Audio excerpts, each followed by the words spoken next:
desde ya agradecer a todos quienes son parte de este foro de transformación, a quienes se quedan y van a ser parte del próximo panel. Vamos a comenzar justamente con esta primera parte del foro de transformación en su primer día, con un panel organizado por la Universidad del Desarrollo, en el marco del Startup Connect llamado Startup Más Corporativos en la Era de la IA. Este panel reunirá a 3 líderes de innovación corporativa y Venture Client. Daniela Lorca, fundadora de Baby Tuto. Rodrigo Arias, subgerente de innovación y ventures de AgroSuper. Y Ramón Salinas, Head Copec Wind Garage. Este panel será moderado por Ángel Morales, director ejecutivo UDD Ventures, para debatir el futuro del corporate venturing en un contexto marcado por la disrupción tecnológica y la aceleración de la inteligencia artificial. Lo recibimos con un fuerte aplauso.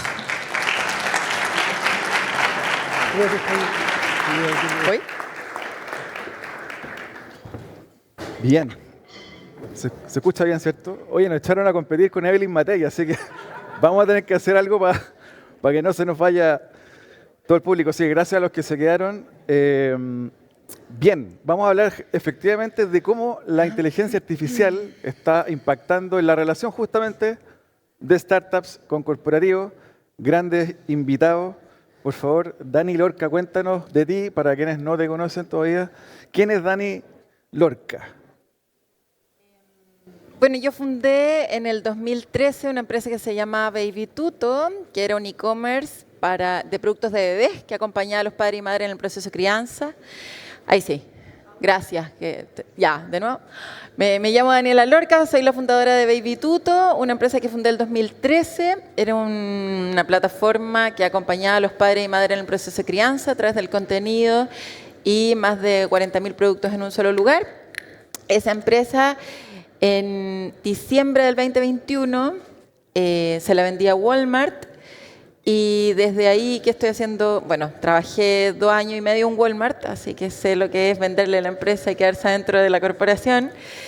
Y desde ahí que estoy haciendo distintas cosas. Por otro lado, conduzco un programa de radio de emprendimiento, si lo quieren escuchar, los sábados por la 92.1, Radio Agricultura. Directora, mentora, asesora de empresas y creando un par de empresas más en este momento. Excelente. Rodrigo Arias, AgroSuper, cuéntanos un poquito. Ahí sí, ¿se escucha? Chuta. Yo estoy a cargo de innovación y ventures en AgroSuper, está a cargo de la innovación interna y todo lo que tiene que ver con startups. Llevo harto rato trabajando en innovación desde distintas veredas. Fui independiente como por 5 años, hoy día soy ejecutivo y además académico, así que es un tema que mueve hartos aspectos de mi vida. Y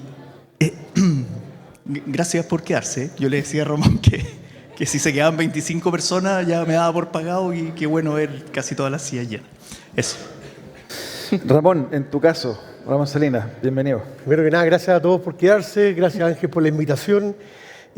Como sabrán, Copec hace 6-7 años empezó una etapa de transformación, con una ambición bien clara de tener un rol activo en lo que tiene que ver con los cambios, con el cambio climático, con las nuevas tendencias, con nuevas tecnologías. Y para eso creamos una unidad que se llama WIND. Y WIND tiene 2 brazos. Tiene un fondo de inversión, un Strategic Venture Capital basado en San Francisco, y además tiene un Venture Studio, un Wind Garage en Chile, que me toca liderar a mí. Y estamos con la misión de construir y contribuirle a Copec y a nuestros clientes con nuevos negocios, con nuevas soluciones que le aporten a los próximos 90 años de Copec y hacia el futuro del país también. Súper, Ramón. Bueno, en mi caso me toca dirigir UDD Ventures, parte de mi equipo ando por ahí. Somos una aceleradora de negocios ligada justamente a la Universidad del Desarrollo. Trabajamos con startups. Una de ellas probablemente la han escuchado, que es parte del directorio nuestro, es Autofact. Es una empresa liderada por Cristóbal de Solminiac. Básicamente tú metes la placa patente del vehículo y te arroja un historial de vida.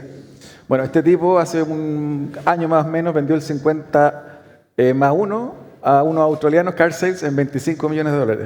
Ese es el tipo de compañías que nos gusta. No levantó capital, no hizo rondas Venture Capital, levantó unos 300 millones de pesos al inicio, partió sus operaciones hace 10 años, llegó a facturar 10.000 millones de pesos año y a emplear 150 personas. Bueno, vamos a hablar justamente de cómo el vínculo de corporativos con startups se ve también disrumpido, impactado por la inteligencia artificial. Pregunta, ¿quiénes de ustedes está usando activamente un chat GPT, un Cloud Anthropic, un Gemini? Si pueden levantar la mano, ¿quién en la sala está usando hoy día? Yo diría 3/4, ¿ah? Bien. Dani, partamos contigo. Tú que tuviste ese tándem startup corporativo. ¿Crees que las corporaciones entienden realmente la mentalidad de una startup? ¿Qué es realmente una startup? Y si nos puedes comentar desde tu mirada, ¿qué es lo que es una startup? No. Guay, ¿por qué? No, porque una cosa es, para mí entender es como entiendo realmente en lo profundo, entiendo, lo pongo en práctica, soy capaz de poder ejecutarlo bien, lo entendí. Cuando yo le pregunto a mi hija, ¿entendiste? No es una pincelada más o menos porque se leyó un libro y cree que sabe. No, es entender real. Entonces yo creo que no, pero te voy a decir por qué no. Okay. Ya, lo primero, en el fondo, recordemos que las startups tienen una base tecnológica y de rapidez muy importante, ¿cierto? Y hay algunos factores, como por ejemplo, la etapa y el objetivo en la que está una corporación y la startup, la estructura y los procesos, la velocidad y el riesgo, la cultura organizacional. ¿Qué más puede ser? El mercado y los clientes. Si uno compara entre la corporación y la startup, tenemos como diferencias garrafales, basales, muy distintas. Entonces, para una corporación es como el amor platónico la startup. Si uno piensa en todas estas cosas que les acabo de decir, en cada uno de estos factores, empresa horizontal, rapidita, fácil, ágil, con una base tecnológica súper importante, como que a las corporaciones se les iluminan los ojos, como ¡oh! El amor platónico, que obviamente tiene un montón de cosas por detrás que no son tan buenas, obviamente. O sea, las startups tienen este foco de crecer lo más rápido posible en base a la tecnología. Es un tema de rapidez y acaparar el mercado lo más rápido posible. Se cometen muchas ineficiencias, obviamente, y esas ineficiencias están directamente relacionadas con la rentabilidad. Pero si uno no mira esa parte y mira todo el resto, cómo ponen al cliente en el centro, cómo se organizan, etcétera, es como el amor platónico perfecto. Cuando se fusiona por cualquier tipo de las opciones distintas que existen de fusión, una startup a una empresa grande, y entras en el marco rígido de aprobaciones eternas, presupuestos inflexibles, KPIs mal definidos, plazos que no se pueden cumplir, ahí realmente es cuando yo digo, quizás esto no lo entendí. Y muy VP pude haber sido leyéndome los 400 libros que sé que me tengo que leer, en donde le dije al gerente general que esta era la mejor idea porque es mucho más rápido comprar una empresa, adquirir una empresa que quizá no me costaba tan caro para el nivel de facturación de la gran corporación y que íbamos a ganar mucho más tiempo, pero cuando tengo que enfrentarme a incorporarlo dentro de mi día a día, son las dificultades. Y ahí es donde yo siento que no lo entienden. Y no lo entienden porque no tienen la mentalidad para entenderla. La mentalidad de una startup, no lo digamos como la mentalidad de la startup, digámoslo como la mentalidad de un fundador. La mentalidad de un fundador es distinta a la mentalidad de un administrador. Y yo creo que ahí es donde se provocan estos como cortes de circuito. Hay algunas excepciones. Yo creo que es lo que ha hecho Copec Wind. Ahora vamos a ver qué está haciendo AgroSuper también.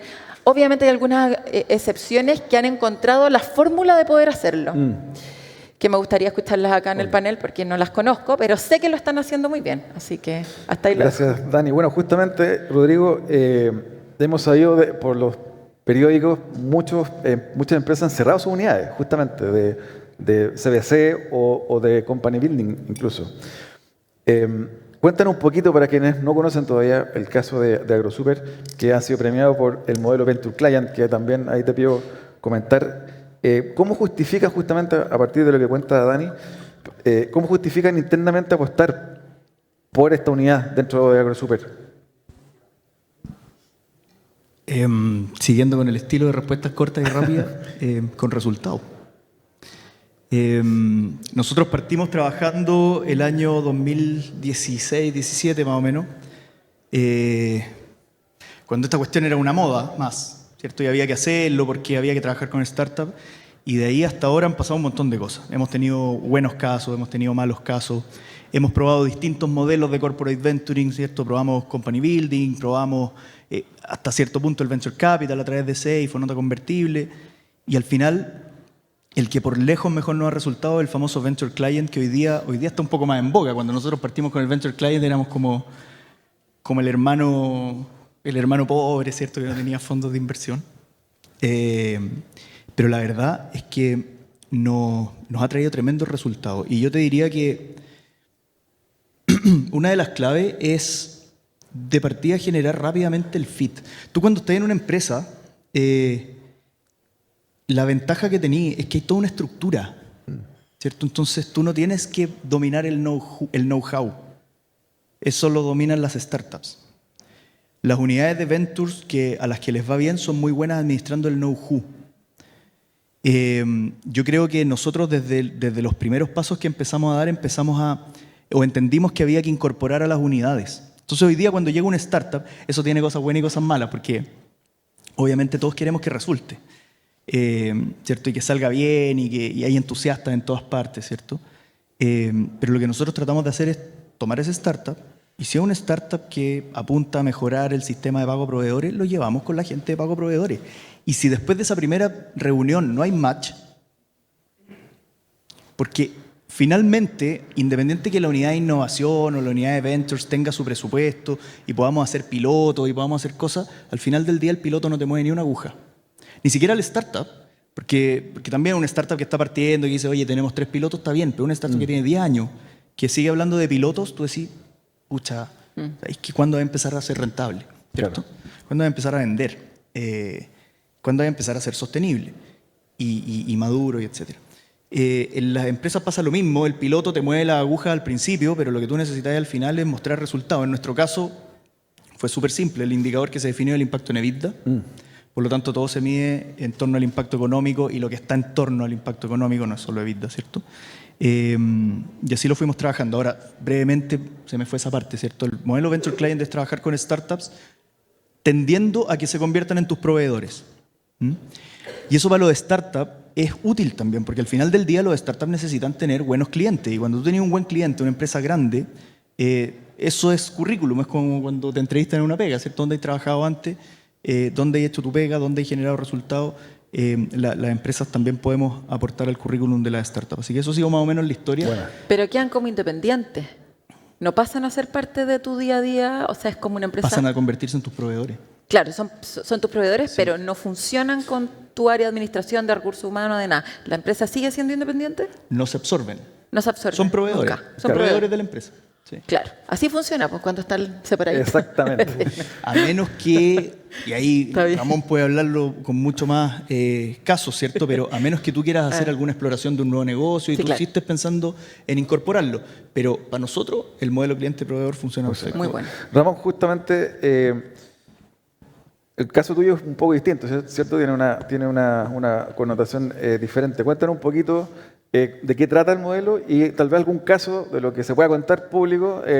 Tienen varios, cuéntanos uno para entender cómo funciona este modelo de building. Ya, voy a tratar de hacer eco de todo lo que han conversado en el panel como para organizar como el punto de vista de Copec. Primero que nosotros tenemos la ventaja de que sabemos que nuestro negocio tradicional, que es la distribución de combustible y lubricante, va a empezar a decaer. Todavía no sabemos, las proyecciones siguen aplazándose, pero entendemos que este es un negocio que nosotros tenemos que reinventar. Entonces el sentido de urgencia a nosotros como una unidad nos ayuda muchísimo. Y hemos creado una unidad nueva. ¿Y por qué una unidad nueva? Porque tenemos y reconocemos que necesitamos capacidades y talentos y formas distintas para unir y complementar el negocio tradicional. Nosotros no vivimos en un mundo externo, unos loquitos por allá, sino que trabajamos con el corporativo, con el día a día, pero de nuevo, nuestro objetivo es traer nuevos negocios a Copec, nuevas fuentes de ingresos, nueva vida, como dice Rodrigo. Y en ese modelo nosotros hemos preocupado de construir relaciones y buscar hartas herramientas para decir cómo llegamos a eso. Parte de esas herramientas tiene que ver con el Venture Client. Trabajamos con una startup para generar valor. De repente invertimos desde nuestro CVC. Hay veces que hemos hecho M&A y decimos, ¿sabes qué? Este startup es demasiado interesante y queremos traerlo adentro. Lo importante, y aquí viene la clave, y me voy a colgar tus palabras de esto del amor platónico, es fundamental entender qué es lo que quiere la otra persona, entender al founder. Porque hay founders que dicen, básicamente, oye, casémonos al tiro, hagamos una casita, yo me pongo por ahí atrás y el desayuno y todo lindo. Y hay otros startups que en verdad dicen, oye, yo un pololeo pero con suerte, así, pero bien como a la antigua, como tomado de mano, pero y caminar por la cuadra. Y uno se va adaptando a ese founder y lo que nos ayuda a nosotros es que en nuestro equipo tenemos mucha gente que fue emprendedor, que fue founder. Entonces nosotros entendemos de que imponer desde el corporativo nuestros términos es el peor negocio del mundo. Entonces entendemos que hay una progresión natural y hay veces que nos vamos a quedar como proveedores, vamos a tener una relación muy buena, otras veces vamos en conjunto a buscar clientes, tenemos un acuerdo comercial, otras veces hacemos un M&A, pero los dejamos con participación, otras veces queda sin participación, pero de nuevo, el abanico es tan grande y depende del caso a caso cómo yo lo incorporo. En el caso de Street Burger, por ejemplo, un negocio que era fundamental y los fundadores estaban dispuestos a vender y fue una adquisición completa. Hoy día, por ejemplo, Copec Emoac es la comercializadora número 2 del mercado en energía renovable, en que hoy día tenemos un M&A, pero los socios fundadores tienen una participación, se trabaja como filial, tienen una marca propia y colaboramos en conjunto, de repente con más roces, con menos roces, pero tenemos una visión conjunto súper potente y nos potenciamos juntos para llegar a nuestro objetivo. Hay otros casos que son, ¿sabéis qué? No hay una startup que a nosotros nos haga sentido dentro de una oportunidad y lo que hacemos nosotros es crear un negocio. Entonces, vivimos el startup. Oye, todos los días vivimos los dolores de los startups. Pongo un ejemplo, me viste que contar ejemplos. Chile Tour. Todos se acordarán de la famosa guía que nosotros distribuimos en la estación de servicios todos los veranos, que nos acompaña en nuestro recorrido para conocer Chile y para explorar los lugares. Bueno, hace un poquito más de un año, Elías Monsalem, un emprendedor serial, un tipo muy exitoso, se nos acercó. Él venía del mundo de las tiqueteras, del turismo, y decidimos dar una vuelta a este activo que teníamos, que era esta riqueza de conocimiento tan grande del país, de sus atractivos turísticos y además de nuestra red tan vasta de estaciones de servicio. Y creamos lo que hoy día es chiletur.com. Y Chiletur lo que hace hoy día es un marketplace que tiene más de 700 actividades, un poco conectando lo que decía Pelayo, ayudando a los pequeños pymes o micropymes, que son los operadores turísticos, a conectarse con su demanda, con los viajantes, con los santiaguinos que conocemos poco Chile, con los turistas extranjeros, y nos facilita, por ejemplo, reservar un kayak en las catedrales de mármol, ¿no? Un paseo a caballo en el norte, subir a un centro turístico. Todo eso nos va ayudando y vamos creando unos negocios y vimos los dolores del startup día a día. Entonces vamos creando ese músculo de empatía y de capacidades y de velocidad diariamente, básicamente. Oye, los quiero llevar a un siguiente ámbito. Probablemente alguno de ustedes ha escuchado una plataforma que se llama Replit. ¿Quién ha escuchado esa plataforma? Por ahí, ya hay algunos. Y un tipo en vivo y en directo me dijo, mira, vamos a hacer un CRM en vivo. Y proyectó la pantalla, se metió en Replit y le programó un pipeline, como Salesforce en vivo. Entonces, otro amigo que vende staffing para empresas, Cencosud, le vende 4 programadores. Cencosud u otros le dicen, ya no necesito 4, ahora necesito 2, porque el resto me lo hago con este sistema. Entonces, Dani, lo que te ha tocado ver a ti, ¿cómo la incorporación de este tipo de tecnología, tú crees que va a cambiar justamente, o ya está cambiando la relación entre corporativos, startups, o dentro de los mismos corporativos, en sus procesos de innovación, lo que te tocó ver en Walmart? ¿Cómo que se reemplazan? Por ejemplo, o tal vez no. ¿Cómo te tocó verlo ahí? Sí, o sea, bueno, yo creo que el uso de las nuevas tecnologías es parte fundamental como de cualquier persona para hacer su trabajo. Lo que yo encuentro raro es cuando es como medio obligado o cuando es como que se arma un área que te va a decir todas las cosas que tenéis que usar porque si no te podéis quedar abajo. Eso es como medio... O sea, lo encuentro como medio no natural, finalmente, como que las personas debiéramos usar los softwares y todas las herramientas que existan que nos permita hacer mejor nuestro trabajo, con el propósito de hacer mejor nuestro trabajo. Y si es que hacer mejor nuestro trabajo implica controlar más cosas en un menor tiempo, tener mayor visibilidad, no tengo idea, cualquier cosa, hay que usarlo, como que...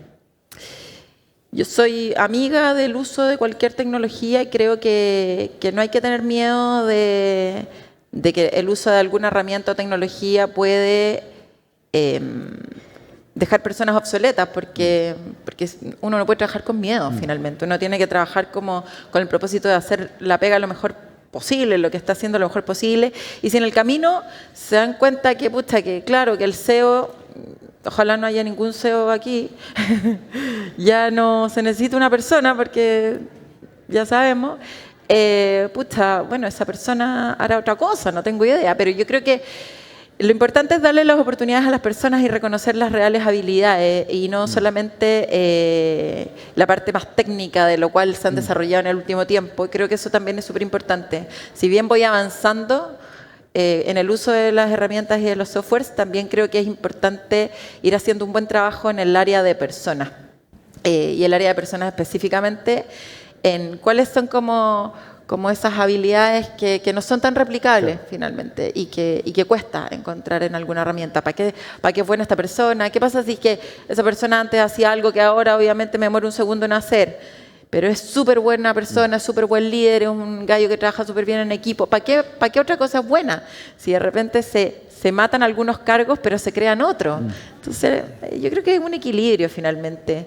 Y dejar de verlo como algo tan externo, sino que es parte natural es como, no sé, hace 15 años, 20 años, ¿quién usaba Google Docs? Y ahora claro, es como que no podéis vivir sin eso y es como lo mismo. Yo creo que es parte fundamental del avance tecnológico y ni siquiera es tema de quién se sube o quién no se sube. Es como que todo el mundo usa WhatsApp. ¿Existía esa pregunta de quién claro, se subía o quién no se subía? No. Rodrigo, en tu caso, ¿cómo ves este dilema en una empresa de alimentos entre la regulación y la exploración de una startup que te puede dejar la crema igual en un proceso, ¿no? Sí, no, pero a ver... la crema. Yo te diría que, claro, literal. Yo creo que al principio, cuando empezamos, teníamos un poco más de esa preocupación. Pero fíjate que afortunadamente hoy día todos los temas regulatorios son bastante públicos y una startup que está metida en el mundo foodtech hoy día conoce perfectamente las regulaciones. Mira, donde yo creo que aparecen los problemas son en dos cosas. Primero, en cosas que aún no están reguladas, como la carne cultivada de laboratorio. No está regulado todavía si es carne, si es un sucedáneo de carne. Entonces, las compañías que están desarrollando esto y toda la industria que hay en torno a esto, están corriendo riesgos importantes, porque imagínate de repente desarrolláis algo pensando en una industria y resulta que te lo rotulan de otra manera o no te dejan rotularlo. Hay una serie de cosas que se frenan porque no están reguladas. Claro.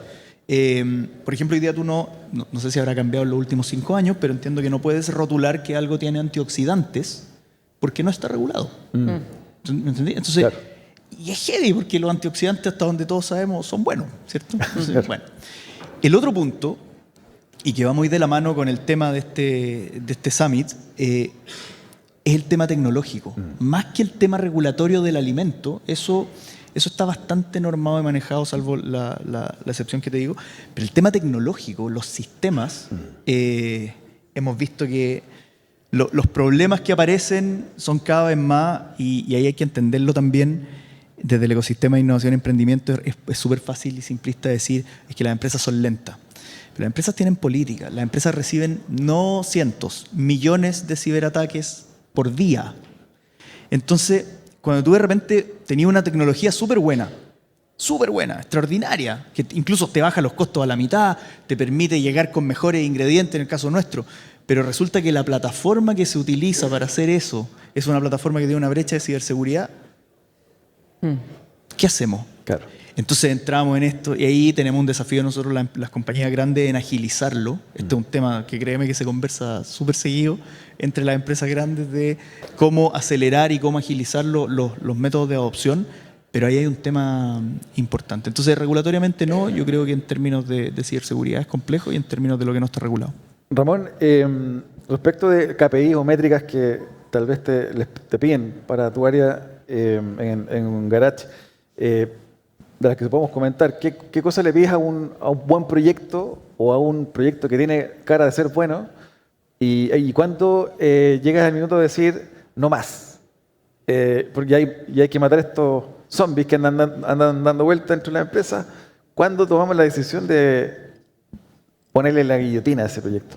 Es una buena pregunta y la respuesta realmente puede ser media obvia, pero igual como decía Rodrigo, yo tengo una meta de EBITDA al 2030, al 2035 y al 2040. Y tengo que cumplirla y ese es mi objetivo último. Pero en el día a día, de repente es difícil saber qué tan bien va encaminado una decisión más de corto plazo. Y ahí la única métrica que en verdad vale en Copec es el valor que uno está creando a los clientes. Y hay una forma fácil de medirla que tiene que ver con NPS. Nosotros estamos obsesionados con los NPS en todo lo que hacemos, desde alimentación al paso, a paneles solares, a un cliente industrial, de cómo llegamos en una faena minera a 4.000 metros de altura con el combustible en el momento que necesita, a pesar de que el puerto estaba cerrado por un mal clima, y nos arreglamos, tiramos los planos. Ese es el objetivo último, es agregarle valor al cliente. Una forma de medir los NPS, también hay formas un poquito más soft de irlo entendiendo y irlo explicando, porque efectivamente los desafíos van variando y van creciendo. Pero a la medida también que yo voy creando un ecosistema de soluciones en el cual yo llego a un cliente industrial, a una faena, y yo le digo, oye, te ofrezco ponerte paneles solares en tu estacionamiento de auto, y además te ofrezco venderte tu energía, además te ofrezco consultoría de eficiencia energética, y además te puedo ofrecer electrificarte tu flota con Copec Voltex y ayudarte a entender cuáles son los mejores horarios de carga. Yo voy haciéndome mío el dolor de mi cliente. Y eso es lo que a mí me va a ayudar a proyectarme al futuro y seguir trabajando. Entonces, si vendí un poquito más hoy, un poquito más ayer, si la operación salió un poquito... Al final, todo tiene que estar orientado a cómo yo agrego valor a mi cliente. Dani, en ese sentido, estando todavía en Baby Tuto, cuando empezaste a interactuar con empresas y después llegaste a Walmart, ¿viste algunas otras empresas que se emocionaban con la idea de vincularse con un emprendedor, en este caso contigo, pero más desde el marketing que desde el negocio duro? ¿Más desde el marketing? Sí, pues porque el negocio duro no había mucho que ver todavía. que ver todavía. Me encanta cuando lo escucho hablar de EBITDA. Eso es como algo que es como debiera ser, pues. Pero bueno, al final uno se obsesiona con acaparar la mayor parte del mercado, con vender mucho y con algunas cosas bien ineficientes que no te ayudan en la última línea. Pero yo creo, a ver, el atractivo estaba en que era la única plataforma que cubría todas las necesidades de este mercado, que es un mercado que hace como una inflexión. Es el mercado, cuando tú no tenías guagua, gastabas una cantidad de plata y comprabas una cierta cantidad de productos. Cuando empezáis a tener guagua, se duplica el gasto y la frecuencia pasa de 1 a 1.7. Oye, que ayer además dijeron que 500.000 pesos cuesta tener un hijo, promedio mensual. En las noticias. Está caro. Está caro. 500.000 mantener una guagua en el fondo. O sea, el costo de mantener una guagua en Chile. ¿Cómo está? Y eso que la guagua, porque todavía no va al colegio. Claro. Y en términos marqueteros, claro, cuando tú te das cuenta de finalmente quién es tu cliente y cómo se comporta tu cliente y veo todas las métricas asociadas a los clientes y el lifetime value, cuánta plata me está dejando el cliente, cuánto tiempo se queda, cuál es el peak, en qué momento me compra más, etcétera, y empiezo a analizar profundamente todos esos datos y me doy cuenta que algo pasa en cierto tipo de cliente que de un minuto a otro empiezan a gastar más y me doy cuenta que ese punto de inflexión tiene que ver con la guagua. Entonces, habían personas interesadas porque decían, pucha, si tú lo haces muy bien en este mercado, en donde tenía esta como relación, como engagement que tenéis muy profundo, porque no es solamente te vendo todos los productos que necesitáis en un solo lugar y le resolvís la vida a un montón de personas que antes estaban todos los productos por todos lados, sino que además entrego contenido y entrego servicios y lanzo Baby Shower y vamos lanzando el feature 1, 2, 3, 4 y 5 que nadie necesitaba, pero que nosotros encontrábamos que eran relevantes para el mercado. Sí, es un tema mucho más marketero, Claro. de dónde agarrarse, pero tiene un trasfondo importante que si es que se logra manejar bien, se le puede sacar mucho EBITDA. Sí. Eso. Rodrigo, siguiendo esta línea, ¿cómo en el proceso ustedes llevan desde el 2016, en ese proceso hasta ahora, 2025, cómo fue ese momento de empezar a distinguir entre lo que era hype y había que agarrar y lo que era, como está Ramón comentando, negocio real? Oye, a ver. Y si puedes comentar de este concepto que me gusta mucho, misa. Sí, ya. Vamos a ir a misa ahora. Vamos a ir a misa. A ver, varias cosas. Primero, tomando la primera pregunta del panel, no es que las compañías no conozcan a los startups, es que no se conocen entre ambos. Los startups tampoco conocen a la organización y no saben cómo navegar. Por lo mismo, voy al indicador y te juro que te voy a responder.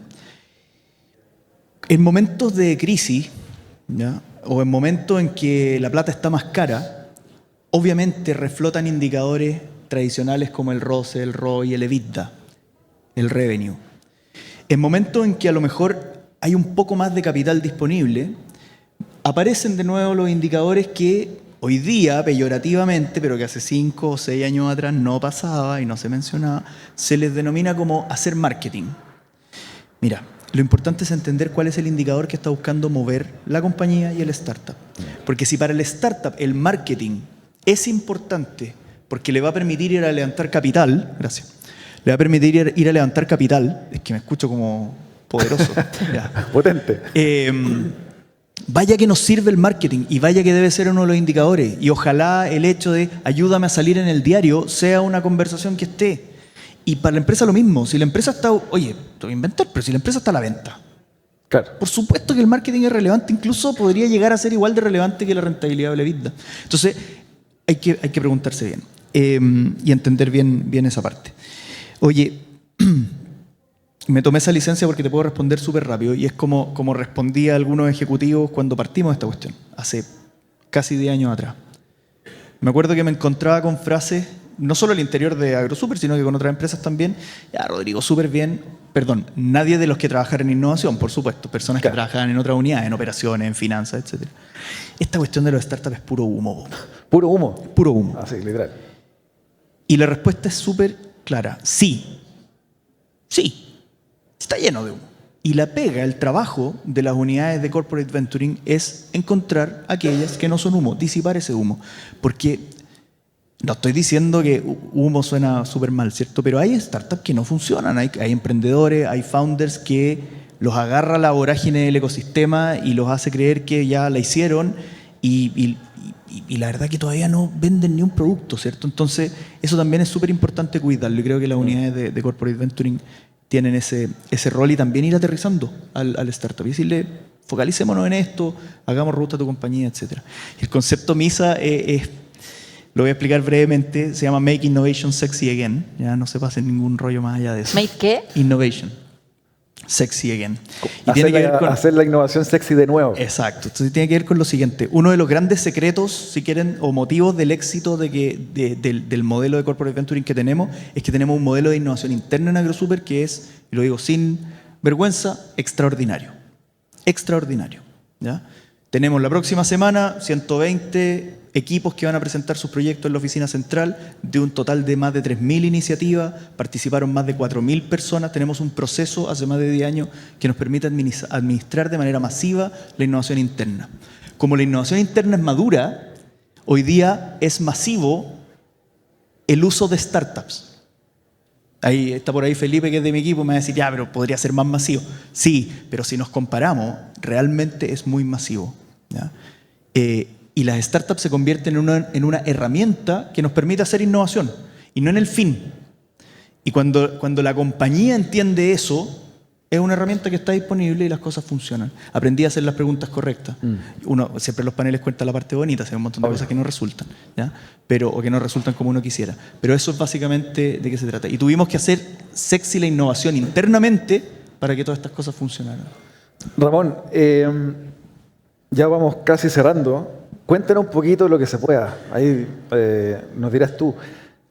¿Cuál es el futuro de Copec? ¿Hacia dónde va? ¿Qué vamos a estar mirando en los próximos 5, 10 años?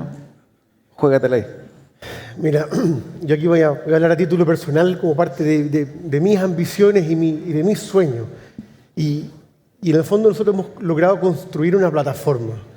Le agradezco a la Dani que destacó el rol de Copec, AgroSuper. Hay un par de compañías que también están un poquito a la misma. Es decir, como yo quiero convertirme en una plataforma de creación de valor. Y parte de eso, por ejemplo, tiene que ver con trabajar con startups. Pero preguntaron antes el tema de la velocidad, de los startups que son más rápidos, los corporativos son más lentos. Bueno, hay un mundo en el cual yo acelero a la startup. ¿Y en qué sentido? Yo tengo acceso a la gran cantidad de industrias productivas de Chile a través de los servicios que ofrece Copec. Entonces, una startup puntual, un par de muchachos de Viña que tenía un tema de inteligencia artificial, que quería probar su valor, oye, se acerca a Copec y nosotros vamos junto a una minera que tenemos una buena relación, oye, nos conseguimos un par de camiones, los intervenimos y vemos si el modelo que ellos están probando hace sentido o no hace sentido. Lo mismo estamos haciendo con las salmoneras en el sur, con startup que tiene 30 años, pero una startup igual, que tiene tecnologías muy interesantes y se apalanca de qué? Del motor que tiene Copec, de las capacidades que tenemos, el tema legal, la capacidad de invertir CAPEX, de invertir en proyectos, de definir las métricas que entender a nuestro cliente, de acompañarlo, de entender el tema de reportabilidad, el tema de prevención de riesgo, que es importante, y convertirnos en un motor de desarrollo para el país. Hoy día nosotros siempre nos acordamos de los orígenes de Copec, que había un aviso en los años 70 que decía que primero se ponía la estación de servicio Copec y después llegaban los caminos. Nosotros estamos en ese juego.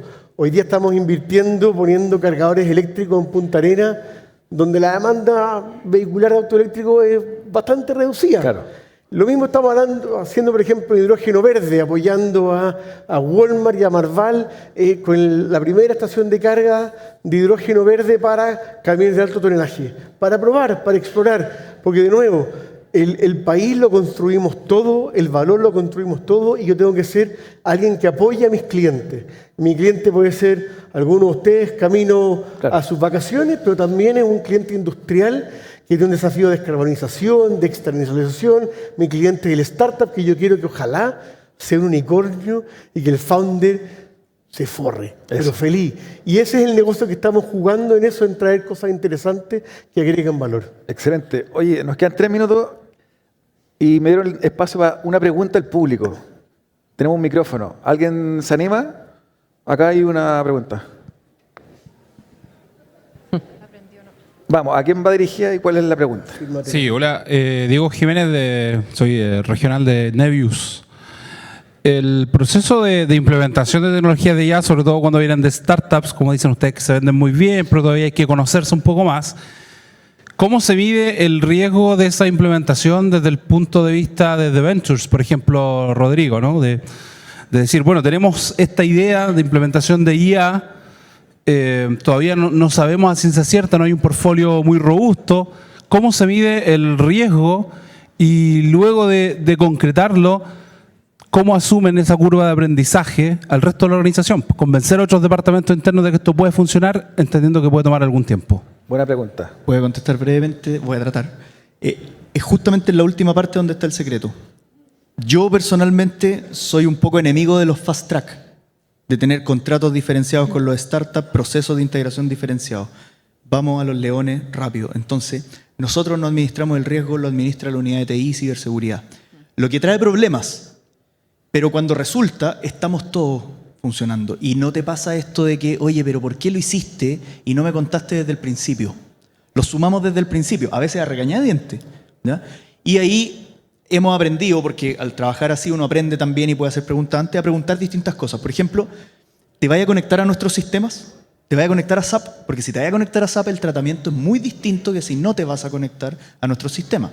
Segundo, una vez que esto quede instalado, ¿lo vas a desconectar porque es solo un piloto o lo vamos a dejar si es que nos sale bien? Porque si lo vamos a dejar, tenemos que diseñar la arquitectura desde el día cero y ver bien el uso de recursos que vaya a tener. Porque si después lo instalo, subo el switch y esta cuestión me bota los tableros de Power BI porque me ocupó mucho recurso, que créanme que pasa, ya más de las veces que uno quisiera, estamos frente a un problema. Entonces uno empieza a preguntar. Y como siempre, el sandbox, que es un entorno cerrado para hacer las pruebas, es siempre bienvenido. Excelente. Dani Lorca, Rodrigo, Ramón, muchas gracias por este panel. Les pido un aplauso para ellos, por favor. Muchas gracias. Bien, vamos, súper. Bien, nos van a tomar una despedimos con este fuerte aplauso al panel organizado por la Universidad del Desarrollo en el marco del Startup Connect llamado Startups Corporativos en la Era de la IA. Ahí la foto de rigor. Agradecemos, por cierto, a todos quienes fueron parte de este primer panel. Qué buena forma de iniciar nuestro primer día de este foro de transformación en este Summit País Digital 2025. Los invitamos a que se queden. Gracias, Daniela. Gracias, Rodrigo Arias. Gracias, Ramón Salinas y Ángel Morales, quien fue el encargado de moderar